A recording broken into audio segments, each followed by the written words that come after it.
सार बचन राधस्व में वार्तिक भाग दूसरा वचन 206। वाचक ज्ञानी की मुक्ति नहीं, वे सिर्फ बातें बनाते हैं, और जो सच्चे ज्ञानी हैं उनके स्थूल कर्म कटते हैं पर सूक्ष्म नहीं दूर होते हैं। वह बगैर संतों के पद में पहुंचने के नहीं कट सकते हैं। और मालूम होवे कि इस युग में मुक्ति भी संतों के द्वारा हो सकती है, क्योंकि बगैर स्थूल और सूक्ष्म कर्म कटे हुए मुक्ति कैसे होगी, और कर्म काटने की जुक्ति ज्ञानियों के पास नहीं है। वचन 207। गुरुमुख उसका नाम है जो सतगुरु को मालिक कुल समझे और उनकी किसी करतूत पर तर्क न करे और अभाव न लावे। जैसे किसी के घर में मौत हो गई, या कोई दुख आकर पड़ा, या नुकसान हो गया, या गर्मी ज्यादा हुई, या सर्दी ज्यादा हुई, या बारिश ज्यादा हुई, या बिल्कुल न हुई, या बीमारी, या मरी, या और कोई मुश्किल पड़ी, तो उस वक्त ऐसा न कहे कि ऐसा मुनासिब न था, या ये बेजा या बुरा हुआ, बल्कि ये समझना चाहिए कि जो हुआ सो मौज से हुआ और ऐसा ही मुनासिब होगा और इसी में मसलहत होगी। सो यह बात किसी पूरे गुरुमुख से बन आवेगी और किसी की ताकत नहीं है। वचन 208। राम सबके घट में व्यापक है, पर कोई उसको नहीं पहचानता, और उसके देखते जीव अवगुण करते हैं, और वह मने नहीं करता और 84 भुगतवाता है। फिर ऐसे राम से क्या मतलब निकलेगा? जब सतगुरु मिले और उसका पता बतावे कि इस स्वरूप से राम तुम्हारे घट में व्यापक है, तब इस जीव को खबर पड़े और बुरे कामों और 84 से बचे। इस वास्ते खोज सतगुरु का जरूर है, क्योंकि वह प्रकट राम है, और जो गुप्त राम है उसका खोज बिना सतगुरु के नहीं हो सकता। और जो ऐसा नहीं करते उनको न राम मिलेगा, न 84 छूटेगी, और दुर्लभ नरदेही मुफ्त बर्बाद होगी। और जो सतगुरु का खोज सच्चा होकर करेगा तो वे जरूर ही मिलेंगे, क्योंकि सतगुरु नित्य अवतार हैं और हमेशा संसार में मौजूद रहते हैं। वचन 209।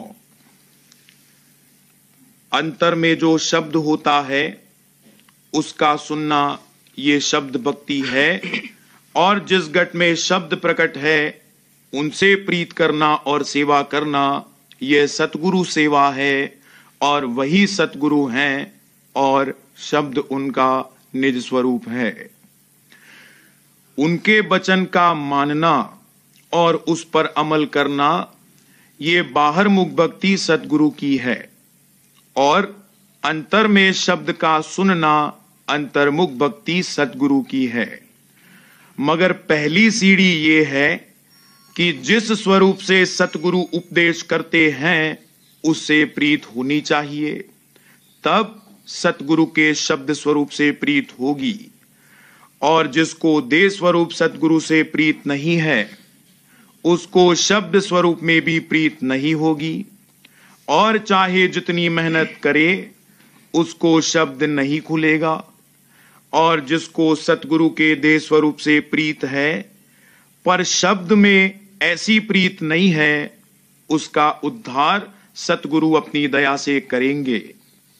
पर जिनको सतगुरु से प्रीत है उनको शब्द में भी प्रीत जरूर होगी।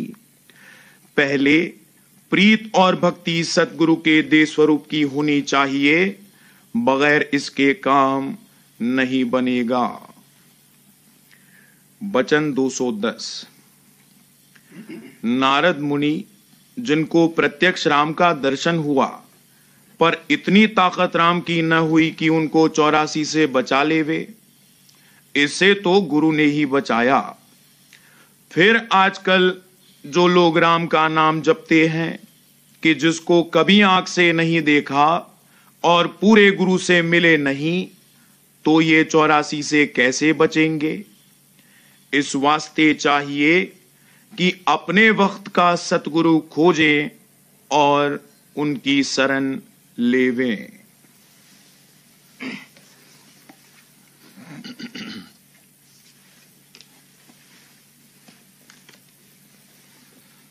बचन बाबूजी महाराज, तीसरा भाग, वचन 33। आगरा, 14 अगस्त सन 1938।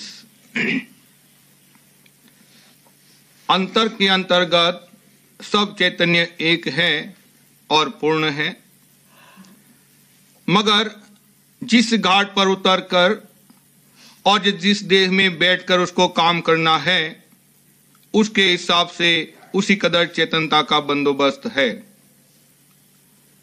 पशु चूल्हे में सिर्फ वर्तमान रूप और अवस्था के संबंध की कार्रवाई होती है। मनुष्य चूल्हे में आकर ये सवाल पैदा होता है कि हम पहले क्या थे और बाद में हमारी क्या अवस्था होगी, और इसी चूल्हे में आगे के लिए करनी और कार्रवाई बन सकती है। अगर नर चूल्हा पाकर परलोक का ख्याल पैदा नहीं हुआ और अपनी सूरत के सुधार के लिए कोई कार्रवाई नहीं की, तो पशु श्रेणी में है। अंतर के अंतर्गत सब चैतन्य एक है और वो पूर्ण है, मगर जिस घाट पर उतरकर और जिस देह में बैठकर उसको काम करना है, उसके हिसाब से देह बनती है और उसमें कार्रवाई करने के लिए उसी कदर चेतनता का बंदोबस्त है।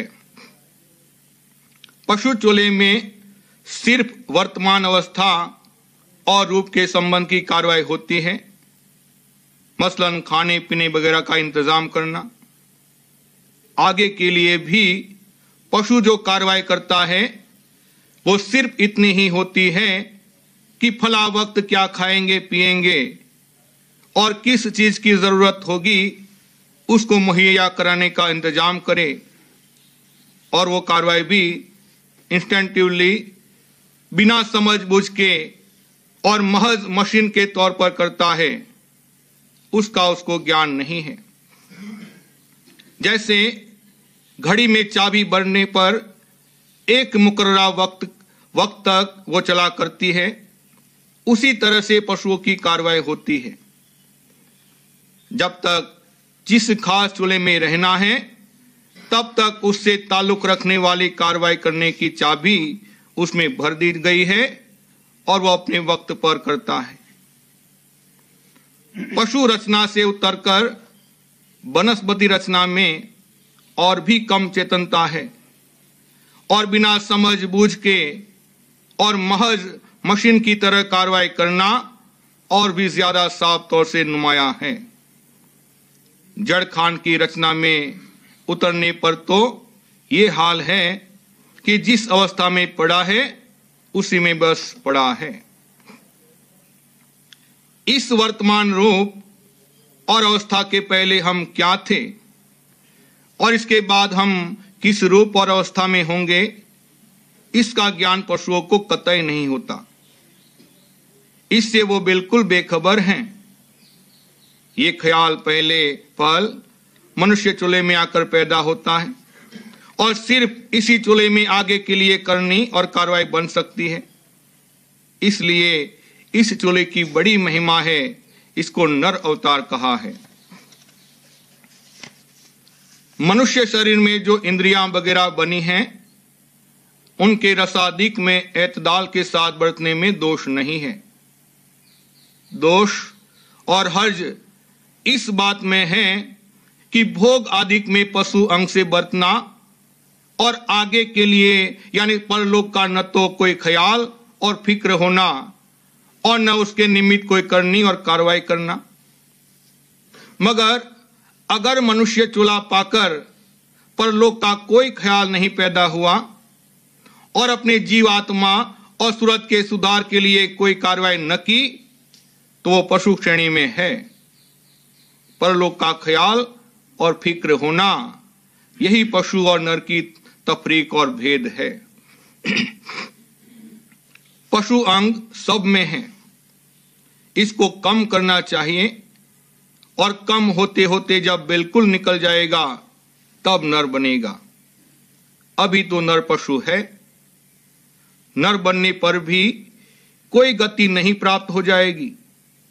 नर बनने पर इसको परमार्थ की कार्रवाई करने का अधिकार प्राप्त होगा। सूर, नर, मुनि वगैरह कई गतियां हैं। मनुष्य चूल्हा बड़े भाग्य से मिलता है। इसको पाकर अपने जीव के कल्याण के निमित्त करनी और कार्रवाई करना हर एक इंसान का फर्ज है। चतुर मनुष्य वो है जिसको इस बात की सच्ची ख्वाहिश पैदा हुई कि हमारे मन और सूरत का सुधार हो, और सुधार होते होते एक रोज उस देश को प्राप्त हो जहां से आदि में सूरत आई थी। जैसे लिखना, पढ़ना, विद्या उपार्जन करना, धन पैदा करना वगैरह कामों को जरूरी समझकर बड़ी मेहनत और जुस्तजू के साथ करता है, उससे कहीं ज्यादा जरूरी अपने जीव के कल्याण के काम को समझना चाहिए। पशु या नर पशु श्रेणी से नर श्रेणी में आने पर इस देश के धर्म और नीति सब अच्छी तरह से कर सकता है, मगर उससे सिर्फ शुभ कर्म का फल मिलेगा। यानी इसी देश में कुछ सुख और आराम मिल सकता है, वहां इसके जरा ही परे के लोक में जाकर वहां बासा पा सकता है और कुछ काल तक वहां का सुख भोगकर फिर यहीं आना पड़ेगा। इसको इस बात का भेद और पता दरियाफ्त करना चाहिए कि मैं किस लिए और कहां से आया हूं, कहां हूं और बाद मृत्यु के कहां जाऊंगा। जीते जी इस मसले को हल करके इस रास्ते पर चलना शुरू कर देना चाहिए और जितना बने रास्ता भी तय कर लेना चाहिए, वरना खौफ है कि बाद मरने के फिर नर चूल्हा न मिले और नीचे उतार हो जाए तो वहां इस बात के ख्याल तक आने की भी गुंजाइश नहीं रहेगी। जितने भी मत और पंथ हैं उन सब में परलोक की प्राप्ति को परमार्थ से नामजद किया है, मगर परलोक कहने से कुछ पता नहीं चल सकता। ये रचना बड़ी भारी है और इसमें बेशुमार लोग, देश या मंडल है जिनका हर एक का अलग अलग धनी या मालिक या देवता है। रचना मंडल बंद बनकर हुई है जैसे सूर्य मंडल है। जहां तक जड़ और चेतन की मिलोनी है वहां तक हर मंडल और हर व्यक्ति भ्रमण और परिक्रमा दोनों कर रहा है। अपने गिर्द घूमने को भ्रमण और अपने से विशेष के गिर्द घूमने को परिक्रमा कहते हैं।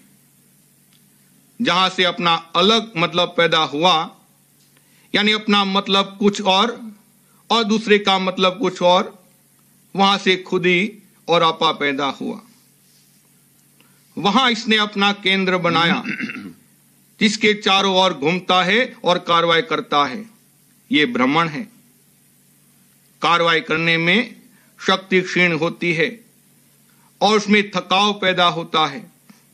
इसलिए शक्ति प्राप्त करने को अपने से विशेष शक्ति वाले केंद्र के चारों ओर परिक्रमा करता है।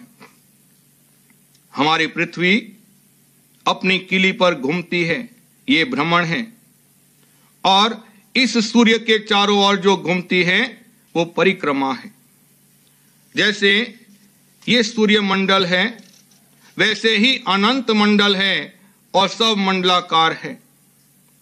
सब मंडलों का आकार और उनके भ्रमण व परिक्रमा करने का जो मार्ग है उसका भी आकार अंडे का सा है, इसलिए उनको अंडाकार कहा है। दो शक्तियों से जो रचना होगी वो अंडाकार ही होगी। चूंकि रचना में अनेक मंडल और उनके अनेक धनी और मालिक हैं, इसलिए कहना गलत है कि किसी भी नाम से पुकारो, किसी भी रास्ते से चलो, सब एक हैं और सब वहीं पहुंच जाएंगे। सब वहीं नहीं पहुंचेंगे। बेपते और बेठिकाने कोई कार्रवाई नहीं हो सकती है। जिस मध्य को पकड़कर चलेगा उस रास्ते से उसी लोक या देश या मंडल में पहुंचेगा जिसका वो मध्य है। और ये ख्याल भी गलत है कि एक दफा चढ़ गए तो फिर नहीं, एक दफा चढ़ गए तो फिर नीचे नहीं उतरना होगा। सब चक्र की तौर पर है, चढ़कर फिर उतर सकता है। अलबत्ता एक चक्र में से निकलकर दूसरे में चला गया तो फिर उसमें नहीं उतरेगा। जिस घाट या मंडल तक जो पहुंचा या वहां के मालिक का अवतार या उसकी कला यहां आई, उसने उस घाट की शिक्षा दी और अपने अनुयायियों को वहां पहुंचने की कार्रवाई करने का उपदेश किया। उस कार्रवाई से उस घाट तक पहुंच सकता है, उसके परे नहीं जा सकता, और उसके लिए वहां पहुंचना परलोक सिद्ध होना है। वो अपने दर्जे का परमार्थ है। इस तरह परमार्थ में बहुत दर्जात है। खास 3 बड़े देश हैं, पिंड ब्रह्मांड और निर्मल चैतन्य देश, और उनके हिसाब से एक पिंड का परमार्थ, दूसरा ब्रह्मांड का परमार्थ और तीसरा निर्मल परमार्थ है। माया ने तन बनाया है और काल ने मन रचा है। पिंड के परमार्थ की कार्रवाई में तन की मुख्यता, ब्रह्मांड के परमार्थ की कार्रवाई में मन की मुख्यता और निर्मल परमार्थ की कार्रवाई में सूरत की मुख्यता है।